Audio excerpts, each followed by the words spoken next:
बिस्मिल्लाहिर्रहमानिर्रहीम। अस्सलाम वालेकुम मेरी प्यारी सी यूट्यूब की फैमिली। उम्मीद है आप सब ठीक ठाक होंगे और मज़े में होंगे। हम भी हैं बहुत मज़े में, क्योंकि हम जा रहे हैं शादी पे। और जो इतने दिनों से मैं आपको बता रही थी और शॉपिंग्स दिखा रही थी, मेरे हस्बैंड की कज़न की शादी थी गांव में, तो हम उसी पे जा रहे हैं। और ठंड तो काफ़ी दिन से थी थोड़ी थोड़ी, लेकिन आज तो ना बहुत ज़्यादा ही अचानक से ठंड हो गई थी। और फिर सब बच्चे भी नहाए हुए थे, तो बस बड़ी एहतियात से उनको ले जाना पड़ा था। और जैसे जैसे हम जा रहे थे, जाते जाते हमें शाम हो रही थी, तो इतनी ज़्यादा फोग हो रही थी।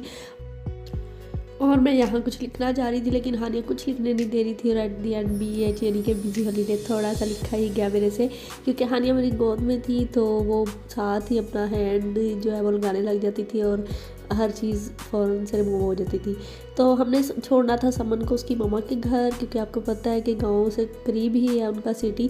तो जब हम वहाँ गए तो उसकी मम्मा ने सूप बनाया हुआ था गर्मा गर्म, क्योंकि उन्हें पता था सर्दी में आ रहे हैं। तो इतना मज़े का सूप था, और पी के एकदम से ठंड कम हो गई, तो बहुत ज़्यादा मज़ा आया। और उसके बाद हमारा गांव जाना भी बहुत ज़रूरी था, और इतनी ज़्यादा धुंध हो गई थी कि ड्राइविंग बहुत ही मुश्किल अल्लाह अल्लाह करके हम लोग गांव पहुंचे। और जाके सुकून आया। और जाते ही हानिया ने मिठाई की रट लगा दी, तो उनके पास जो पड़ी हुई थी उन्होंने उसको दे दी। तो जी रात को ही टाइम था, क्योंकि नेक्स्ट डे मैंने ब्राइडल की मेहंदी लगानी थी, तो आज मैंने सोचा अपने एक हाथ पे लगा लेती हूँ, क्योंकि अगले दिन तो टाइम नहीं मिलेगा। तो इसलिए यहाँ पे मैंने एक हाथ पे लगा लिया है। और गांव में ये मज़े होते हैं कि चूल्हा होता है, चूल्हे के पास बंदा बैठता है, तो सर्दी इतनी नहीं लगती। तो जी ये नेक्स्ट डे यानी कि मेहंदी की सुबह का टाइम है, और शुक्र है धुंध थोड़ी सी क्लियर हुई थी और धूप थोड़ी सी निकल आई थी। तो आज मैं ब्राइडल के लगा रही थी मेहंदी, और पहले पाँव पे लगाई और अब उसके हाथों पे लग रही है। और ये भी ना अल्लाह अल्लाह करके कंप्लीट हुई, क्योंकि मुझे मेहंदी छोड़े हुए भी काफ़ी अर्सा हो गया। और ब्राइडल मेहंदी तो बहुत ही मुश्किल है, लेकिन उसने इतनी ज़्यादा भरी हुई नहीं लगवानी थी, बहुत कम लगवानी थी। तो बस मैंने जैसी तैसी करके उसके पूरी करी दी। तो ये देख लें जी, ये लगाई थी हमने मेहंदी, और धूप निकल आई है और हम छत पे बैठे हुए हैं और शुक्र कर रहे हैं कि धूप निकल आई। क्योंकि बहुत ही शदीद सर्दी हो गई थी। शादी पे तो सर्दी होनी ही नहीं ना चाहिए इतनी ज़्यादा, ना तो फंक्शन का इतना मज़ा आता है और ना ही कपड़े वगैरह अच्छे पहनने का मज़ा आता है। तो शाम हो रही थी, यहाँ पे टेंट वगैरह घर में ही लगने थे, क्योंकि मेहंदी का फंक्शन छोटा सा ही था, घर में ही था, थोड़े से गेस्ट थे। तो ये देखें जी, थोड़ा सा हो गया है यहाँ पे सिस्टम।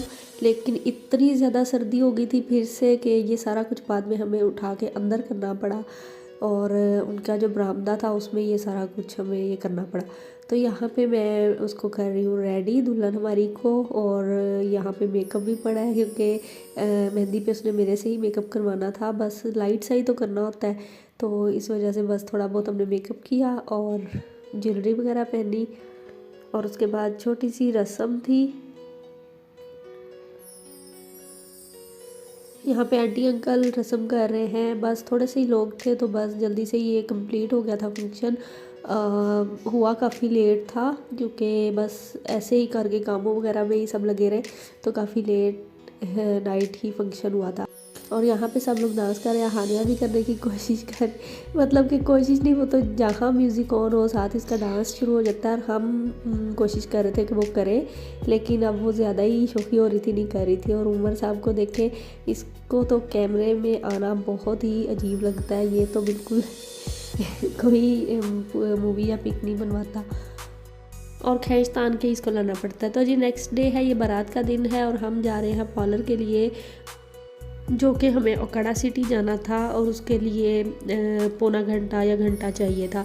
तो हम घर से निकल पड़े हैं, और जाते हुए दुल्हन भी काफ़ी रो रही थी, और दुल्हन को देख के मुझे भी रोना आ गया, क्योंकि ये लास्ट लम्हात होते हैं जिसमें वो अपने घर में होती है। और उसके बाद तो जब उसने पार्लर से सीधा हॉल में चले जाना है, और हॉल के बाद नेक्स्ट उसने अपने घर चले जाना है। तो जो माँ बाप का घर होता है वहाँ पे ये बस उसका आखिरी टाइम ही होता है, यानी कि बाद में तो एज ए गेस्ट ही आना होता है। तो जो माँ बाप के घर होता है सब कुछ, वो चीज़ तो नहीं ना फिर रह जाती। तो यही सोच के बस वो भी रो रही थी, और मुझे भी अपने वही दिन याद आ रहे थे जब मैं भी इस तरह से गई थी। ये काफ़ी मुश्किल टाइम होता है एक लड़की के लिए। तो यहाँ पे मैं आपको अपना ड्रेस दिखा रही हूँ। पहले मैंने आपको ब्राइडल दिखाई है, जो कि रेडी हो चुकी थी, और मैं खुद ही रेडी हुई थी, मैं पार्लर से नहीं हुई थी। तो मैंने ये ड्रेस पहना था, और उसके बाद हम ब्राइडल रूम में हॉल में आ गए थे। यहाँ पे खाना तो लगा था और खाना मैंने डाला भी था, लेकिन हानिया इतना ज़्यादा रो रही थी, सुबह से उसने मुझे नहीं देखा था तो वो काफ़ी ज़्यादा सबको तंग कर रही थी। यहाँ मैं उसे अपने पास ले आई थी और वो बहुत ज़्यादा रो रही थी। तो खाना डाल रही हूँ, ना तो दुल्हन को भूख लग रही थी, ना ही मुझे लग रही थी और ना ही दुल्हन की सिस्टर को लग रही थी, लेकिन खाना मैंने डाला और 1 स्पून ही लिया है तो जी मौलवी साहब आ गए और उसके बाद हमने खाना नहीं खाया। उसके बाद हम रात को घर पहुंच के तकरीबन 10-11 बजे हमने खाना खाया था, मैंने और जो दुल्हन की बहन थी उन्होंने। तो यहाँ पे दुल्हन की सिस्टर और मैं ही दुल्हन की सिस्टर थी हम दो ही थी जो उसके हर इवेंट पे उसके साथ साथ थी। और दुल्हन नर्वस भी बहुत होती है और हर इवेंट पे हर मौके पे वो कहती है मेरे साथ रहना। तो यहाँ पे माशाल्लाह से निकाह हो रहा है और हम इतना लेट पहुँचे थे क्योंकि उकाड़ा की ट्रैफिक तो भाई ये सारा उकाड़ा रीबिल्ड हो रहा है दोबारा से, तो वो बस हर तरफ ट्रैफिक जैम थी। बहुत मुश्किल से हम पहुँचे थे और आते ही निकाह हो गया था क्योंकि लड़के का तो पहले से ही उन्होंने कर लिया था और खाना भी लग गया हुआ था निकाह से पहले ही, क्योंकि टाइम ही नहीं था, हॉल का टाइम ख़त्म हो रहा था। तो बस जल्दी से दुल्हन को हम लेके आए, दुल्हा के साथ बिठाया और फटाफट से हमने दूध पिलाई की और जल्दी जल्दी उन्होंने गिफ्ट्स दिए और उसके साथ ही रुखसती हो गई। इतना ज़्यादा इन चीज़ों पे टाइम ही नहीं लगा, बस आधे घंटे में ये सब कुछ डन हो गया।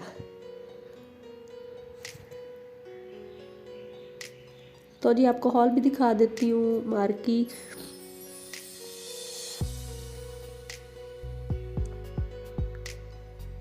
सर्दी बहुत थी लेकिन शादी को एंजॉय भी बहुत ज़्यादा किया। यहाँ पे रुखसती और या रुखसती टाइम मैंने कहा था उसकी मम्मा को कि आप बिल्कुल भी क्रीम ना आना, एक तो दुल्हन का मेकअप ख़राब हो जाता है, दूसरा सारा रास्ता मतलब वही नज़र के सामने रहता है, माँ रोती हुई और घर वाले रोते हुए, तो इसलिए दुल्हन पे अच्छा नहीं इसका इफ़ेक्ट पड़ता। मेरी रुखसती पे भी मेरी मम्मा बिल्कुल भी नहीं रोई थी और उन्होंने सिर्फ पढ़ आयतें सूरतें पढ़ के ही मेरे पे फूंका था। तो मैंने ताई अम्मी को भी यही बोला था कि आप ऐसे ही करना, तो हम कोई भी नहीं मिले थे दुल्हन को इसी वजह से। अच्छा, नेक्स्ट डे वलीमे का दिन है ये और हम लोग जा रहे हैं अपनी आपी के घर, जो कि आपको पता है गांव दूसरे गांव में है, पास ही है। तो वहाँ जा रहे थे, उनको मिलना था, कुछ काम भी था और वो बहुत अच्छी ब्यूटिशियन भी है, तो फिर मैंने उनसे रेडी भी होना था तो हम आ गए हैं वलीमे के फंक्शन पे और ये है जी मार्की और ये काफ़ी प्यारी थी।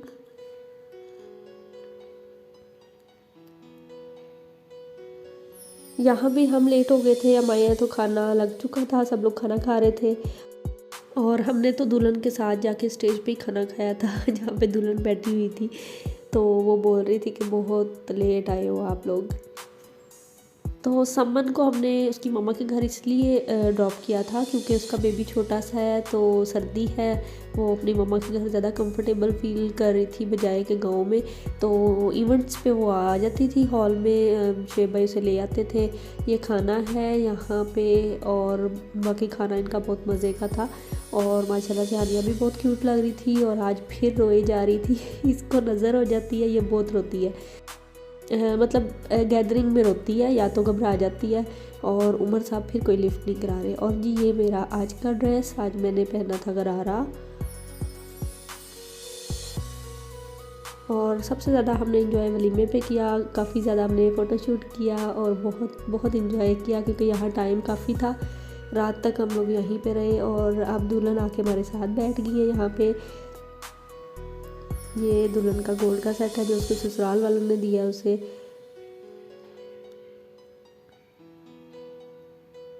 ले जी वलीमा ख़त्म होते ही साथ ही हम घर निकल आए थे क्योंकि नेक्स्ट डे सब ने अपने ऑफिस जाना था, स्कूल उमर ने जाना था, तो हम रह नहीं सकते थे। तो मार्की से करीब ही था हमारा साहिवाल। आपको वीडियो अच्छी लगी हो तो लाइक कर दें, जल्दी से चैनल को सब्सक्राइब कर दें। मिलेंगे बहुत जल्द। अल्लाह हाफिज़।